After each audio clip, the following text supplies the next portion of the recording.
ಸರ್ಕಾರಕ್ಕೆ ಡೆಡ್ಲೈನ್ ಅನ್ನು ಕಬ್ಬು ಬೆಳೆಗಾರರು ಕೊಟ್ಟಿದ್ದಾರೆ. ನ್ಯಾಯಸಮ್ಮತವಾಗಿದೆ ಹೋರಾಟ. ಇವತ್ತು ಸಂಜೆಯೊಳಗೆ ರಾಜ್ಯ ಸರ್ಕಾರ ನಿರ್ಧಾರವನ್ನು ತಿಳಿಸಬೇಕು ಅಂತ ಕೇಳಿದ್ದಾರೆ.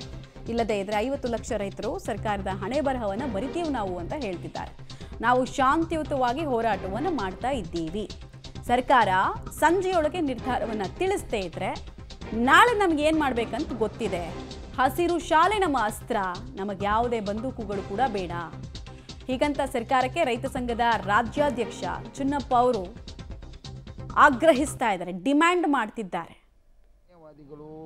ಕಬ್ಬಿಗೆ ಬೆಂಬಲ ಬೆಲೆ ಮತ್ತು ಅದರ ಜೊತೆಗೆ ರಾಜ್ಯ ಸರ್ಕಾರ ಮತ್ತು ಕೇಂದ್ರ ಸರ್ಕಾರ ಪ್ರತ್ಯೇಕವಾಗಿ 1,000 ರೂಪಾಯಿ ಪ್ರೋತ್ಸಾಹನ ನೀಡಬೇಕು ಅನ್ನೋ ನಿಟ್ಟಿನಲ್ಲಿ ಒಂದು ಗುರ್ಲಾಪುರ ಗ್ರಾಮದಲ್ಲಿ ನಡೀತಾ ಇರುವಂತಹ ಹೋರಾಟದ ಕಿಚ್ಚು ಇವತ್ತು 8ನೇ ದಿನಕ್ಕೆ ಕಾಲಿಟ್ಟಿದೆ.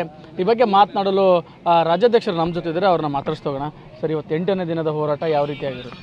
ಇದು ಇವತ್ತು 8ನೇ ದಿನ ಹೋರಾಟ ಪ್ರಾರಂಭ ಆಗಿದೆ ಗುರ್ಲಾಪುರದಲ್ಲಿ. ಇವತ್ತು ನಾವು ಎಲ್ಲ ತಯಾರಿ ಮಾಡ್ತಾ ಇದ್ದೀವಿ. ಈ ಹೋರಾಟದ ತಯಾರಿ ಏನಂದರೆ, ನಾಳೆ 1 ತಾರೀಕು 7 ತಾರೀಕೇನೋ ರಾಷ್ಟ್ರೀಯ ಹೆದ್ದಾರಿ ಬಂದ್ ಕರೆ ಕೊಟ್ಟಿದ್ದೀವಿ.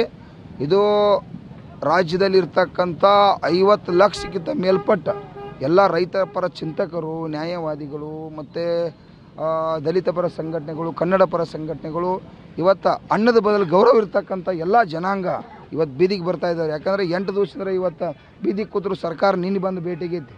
ಈಗ ಕಾರ್ಖಾನೆಯವ್ರಿಗೆ ನಮಗೆ ದೊಡ್ಡ ನ್ಯಾಯ ಇಲ್ಲ. ಕಾರ್ಖಾನೆಯವ್ರಿಗೆ ನಾವು 3,500 ಬೇಡಿಕೆ ಇಟ್ಟಿದ್ದೀವಿ. ನಾವು 3,200ಕ್ಕೆ ಏನು ನಮ್ಮ ಗುರ್ಲಾಪುರದಾಗ ರೈತ ದೇವರುಗಳೆಲ್ಲ ಕೂಡ್ರು ಅವ್ರಿಗೆ ನ್ಯಾಯ ಕೊಡಿಸಿದ್ದೀವಿ. ನಾವು ಹೋರಾಟ ಮಾಡಿ 200 ರೂಪಾಯಿ ಕೊಡಿಸಿದ್ದೀವಿ. ಅದರಲ್ಲಿ ಒಂದು 100 ಟನ್ ಬೆಳೆವಂಗೆ 20,000 ಲಾಭ ಆಗಿದೆ ಮತ್ತು 1,000 ಟನ್ ಬೆಳೆವಂಗೆ 2 ಲಕ್ಷ ರೂಪಾಯಿ ಲಾಭ ಬರ್ತಾ ಇದೆ. ಅವ್ರು ರೈತರು ಇವತ್ತು ಒಕ್ಕಟ್ಟು ಆಗ್ತಾ ಇದ್ದಾರೆ. ಇನ್ನೂ 200 ಕಾರ್ಖಾನೆಯವ್ರು ಕೊಡಬೇಕಾಗಿತ್ತು. ಯಾಕಂದ್ರೆ ಅವ್ರು 4-5 ವರ್ಷದಿಂದ ಒಂದು 10% ರೊಕ್ಕ ಹೆಚ್ಚು ಕೊಟ್ಟಿಲ್ಲ. ಈ ಹೋರಾಟದಿಂದ ಈಗ 200 ಕೊಡೋದಾರೆ, ಇನ್ನು 200 ಕೊಟ್ಟ ಕಾರ್ಖಾನೆಯವರ ಇವ್ರು ಮತದಾನ ಬೇಕು, ಈ ಜನಾಂಗ ನಮ್ಮ ಜೊತೆ ಕಬ್ಬು ಬೆಳೆಗಾರ ಇರಬೇಕಪ್ಪ ಅಂದ್ರೆ ಅವ್ರು 200 ರೂಪಾಯಿ ಕೊಡ್ತಾರೋ. ಇಲ್ಲ ಅಂತಂದ್ರೆ ಮುಖ್ಯಮಂತ್ರಿಯವರ ಒಂದು ಟನ್ ಕಬ್ಬಿಗೆ ಗೌರ್ಮೆಂಟ್ಗೆ 5,000 ರೂಪಾಯಿ ತೆರಿಗೆನ ಹೋಗ್ತದೆ. ಅದೇನು ಪುಕ್ಕಟ್ಟ ಅಲ್ಲ. ಸಿದ್ದರಾಮಯ್ಯನೂ ಕೂಡ ಸಾಹೇಬ್ರಾತು, ಈ ಸರ್ಕಾರದವ್ರು ಯಾರೂ ಬಂದು ಕಳಿಗೆ ಇರೋದಿಲ್ಲ, ಭೂಮಿ ಒಳಗೆ ಬಂಡವಾಳ ಹಾಕಿಲ್ಲ, ಭೂಮಿ ನಮ್ಮದತ್ತಿ. ಇವತ್ತು ಬೀಜ ಹಾಕಿ 12 ತಿಂಗಳು ಬೆಳೆಸಿರ್ತಕ್ಕಂಥವ್ರು ನಾವು. ಅದರಿಂದ ಸ್ಪ್ರೀಟ, ಇತ್ನಾಲ, ಬಾಯ್ ಪ್ರಾಡಕ್ಟ ಇವತ್ತು ರಾಜ್ಯ ಸರ್ಕಾರಕ್ಕೆ ಒಂದು 5,000 ಹೋಗ್ತಿ, ಕೇಂದ್ರ ಸರ್ಕಾರ 5,000 ಹೋಗ್ತಿ. ಸಿದ್ದರಾಮಯ್ಯ ಅವರು 1,000 ರೂಪಾಯಿ ಕೊಡಬೇಕು, ನರೇಂದ್ರ ಮೋದಿಜಿ ಅವರು ಕೂಡ 1,000 ರೂಪಾಯಿ ಕೊಡಬೇಕು. ಅದು ನಮ್ಮ ಶ್ರಮ ಐತಿ. ಎಲ್ಲ ಬೆಳೆಗಳೊಳಗೆ ಶ್ರೇಷ್ಠವಾದ ಬೆಳೆ, ಇಡೀ ಸರ್ಕಾರಕ್ಕೆ ಲಾಭದ ಆಗ್ತಕ್ಕಂಥ ಬೆಳೆ ಕಬ್ಬು. ಕಬ್ಬಿನ ಮಹತ್ವ ಸರ್ಕಾರಕ್ಕೆ ಗೊತ್ತಾಗ್ತಿಲ್ಲ ಅಂತ 8 ದಿನ ಆದಮೇಲೆ 7ನೇ ದಿನಕ್ಕೆ ಬಂದರು. ಸೊ ಇದಾದಮೇಲೆ ನಿನ್ನೆ ಏನೂ ಪ್ರತಿಕ್ರಿಯೆ ಇಲ್ಲ. ಓದಾದ್ಮೇಲೆ ಆದರೂ ಏನಾದರೂ ನಿಮ್ಗೆ ಕರೆ ಮಾಡೋದಾಗಲಿ, ಸಂಪರ್ಕ ಮಾಡೋದಾಗಲಿ, ಅಥವಾ ಈ ಬಗ್ಗೆ ಮಾತಾಡ್ತಾ ಏನಾದರೂ ಮಾಹಿತಿ ಕೊಟ್ಟರೆ ಸಚಿವರು ಅಥವಾ ರಾಜ್ಯ ಸಂಪುಟ ಸಚಿವರು? ಇಲ್ಲ, ನನಗೆ ಅದು ಅವ್ರು ಕೊಡೋದು ಬಿಡೋದು ಅವ್ರಿಗೆ ಏನು ಅವಶ್ಯಕತೆ ಇಲ್ಲ. ಅದನ್ನ ಮಾತುಕತೆ ಅವಶ್ಯಕತೆ ಇಲ್ಲದಕ್ಕೆ ಸರ್ಕಾರಕ್ಕೆ 1 ಟನ್ನಿಗೆ 5,000 ರೂಪಾಯಿ ಹೋಗ್ತೈತಿ. ಅದ್ರೊಳಗೆ 1,000 ಕೊಟ್ಬಿಡ್ಲಿ. ನಮಗೆ 1 ಟನ್ ಕಬ್ಬು ಬೆಳೆಯೋಕೆ CACP ವರದಿ ಖರ್ಚು ವೆಚ್ಚ ಪ್ರಕಾರ 4,700 ರೂಪಾಯಿ ಬರ್ತೈತಿ. ಅದರ 700 ಮತ್ತು ಪ್ಲಸ್ ಲಾಭ ಬೇಡನ. ಈಗ ಪುಕ್ಕಟ್ಟ 3,500 ರೂಪಾಯಿ ಇದೆ. ದೊಡ್ಡ ಕಾರ್ಖಾನೆಯವ್ರು ಕೊಟ್ಟರೆ ದೊಡ್ಡ ಲಾಭ ಅಲ್ಲ. ನಮಗೆ 5,500 ರೂಪಾಯಿ ಕಬ್ಬಿನ ಬೆಲೆ ಕೊಟ್ಟಾಗ ನಮ್ಮ ಕುಟುಂಬನ ಚೆನ್ನಾಗಿ ನೋಡ್ಕೊಳಕ್ಕೆ ಸಾಧ್ಯತೆ. ಏನು ಬಿಟ್ಟಿಗೆ ಕೊಡ್ತಾ ಇಲ್ಲ ಅವರ. ನಮ್ಮಿಂದ ಬಾಯ್ ಪ್ರಾಡಕ್ಟ್ ಉತ್ಪಾದನೆ ಆಗ್ತತಿ. ಸರ್ಕಾರಕ್ಕೆ ಲಕ್ಷಾಂತರ ಕೋಟಿ ರೂಪಾಯಿ ಲಾಭ ಐತಿ, ಅದಕ್ಕಾಗಿ ಹಣ ಕೊಡ್ತಾರೋ. ಇಷ್ಟು ದಿನ ಶಾಂತವಾಗಿದ್ದ ಪ್ರತಿಭಟನೆ ನಾಳೆ ಒಂದು ರೀತಿ ಉಗ್ರ ಸ್ವರೂಪ ಪಡೆದುಕೊಳ್ಳುತ್ತಾ ಅಂತ. ಯಾಕಂದ್ರೆ ರಸ್ತೆ ತಡೆ ಮಾಡ್ತೀವಿ ಅಂತ ಹೇಳಿದ್ರೆ ಒಂದು 50 ಲಕ್ಷ ರೈತರು ಅಂತ ಹೇಳ್ತಾ ಇದ್ದೀರಿ. ಸೊ ನಾಳೆ ಏನು ಉಗ್ರ ಹೋರಾಟನ ಹೇಗೆ ಸರ್? ಉಗ್ರ ಹೋರಾಟ ಅನ್ನೋದಕ್ಕಿಂತ ನಾವೆಲ್ಲೂ ಕೂಡ ಯಾವುದು ಹಾನಿ ಮಾಡಲ್ಲ. ನಾವು ಜನ ಸೇರಿ ಜನಶಕ್ತಿ ಜನಾಂದೋಲನ ಆಗ್ತಾ ಇದೆ. ಉಗ್ರಪಗ್ರು ಏನೋ ಯಾವುದಕ್ಕೆ ಬಸ್ ಸುಡೋದು, ಗಾಡಿ ಸುಡೋದು, ಏನು ಅಂತ ಅನಹಿತ ಘಟನೆಯನ್ನು ಯಾವ ರೈತ ಹೋರಾಟಗಾರರು ಮಾಡಬೇಡ್ರಿ. ರಾಷ್ಟ್ರೀಯ ಹೆದ್ದಾರಿಗೆ ಬರಬೇಕಾಗೈತಿ. ರಾಜ್ಯದಲ್ಲಿ ಇರ್ತಕ್ಕಂಥ ಎಷ್ಟು ರಾಷ್ಟ್ರೀಯ ಹೆದ್ದಾರಿ ಇದಾವೆ. ಬಾಗಲಕೋಟೆ, ನಮ್ಮ ಬಿಜಾಪುರ ರಾಷ್ಟ್ರೀಯ ಹೆದ್ದಾರಿ ಇದೆ, ಮೈಸೂರು ರೋಡು ರಾಷ್ಟ್ರೀಯ ಹೆದ್ದಾರಿ ಇದೆ, ತುಮಕೂರಿನಿಂದ ಹಿಡ್ಕೊಂಡು ಬೆಳಗಾವಿಯವರೆಗೆ ಇದೆ.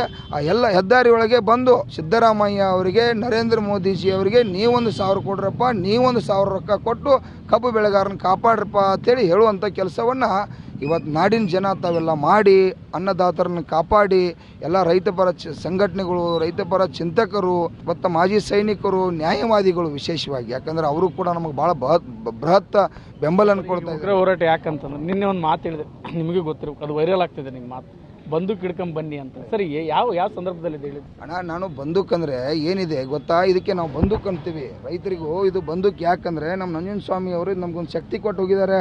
ಇದು ಹೆಗಲ ಮೇಲೆ ಇದ್ರೆ ಸಿದ್ದರಾಮಯ್ಯ ಅವರೇ 1,000 ರೂಪಾಯಿ ಕೊಡಬೇಕು, ನರೇಂದ್ರ ಮೋದಿ ಅವರೇ 1,000 ರೂಪಾಯಿ ಕೊಡಬೇಕು ಹೇಳಿ ಈ ಶಾಲ ಭಾಳ ಜನ ಹಾಕೊಂಡ್ಬರ್ತಾ ಇಲ್ಲ. ನಾಳೆ ಎಲ್ಲಾರು ಸಿಕ್ಕರೆ ಕೊಂಡು ಈ ಬಂದೂಕ್ ಹಾಕೊಂಬಾತ್ ಹೌದನಾ, ನಾನು ಇದಕ್ಕೆ ಅಂದಿದ್ದು.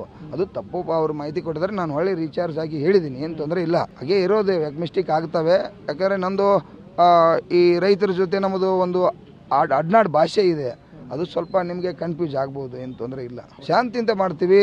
ಇತಿಹಾಸ ಆಗುತ್ತೆ. ನಾಳೆ 50 ಲಕ್ಷ ಜನ ರಾಜ್ಯದಲ್ಲಿ ಹೆದ್ದಾರಿಗೆ ಬಂದೇ ಬರ್ತಾರೆ, ರೈತರನ್ನ ರಕ್ಷಣೆ ಮಾಡ್ತಾರೆ. ಕರೆಂಟ್ ಕೂಡ ಕೇಳಿದ್ದೀನಿ ನಾನು. ಕರೆಂಟು 7 ತಾಸು ಸಾಲಲ್ಲ, ಕರೆಂಟು 12 ತಾಸು ನಾವು ಹಗಲಿ ನೀರು ಹಾಸ್ಬೇಕಾಗಿದೆ.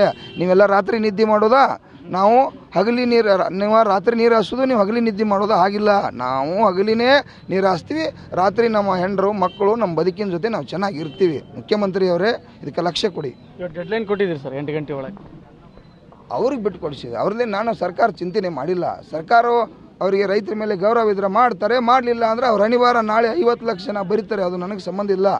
ನಾನು ಯಾವುದು ಚಿಂತೆ ಮಾಡಲ್ಲ, ಚಿಂತೆ ಮಾಡೋಕ್ಕೆ ಹೋಗಂಗಿದ್ದು ಜನಾಂದೋಲನ ಆಗ್ತಾ ಇದೆ. ಇದೊಂದು ರಾಜ್ಯಾಧ್ಯಕ್ಷರ ಮಾತುಗಳು.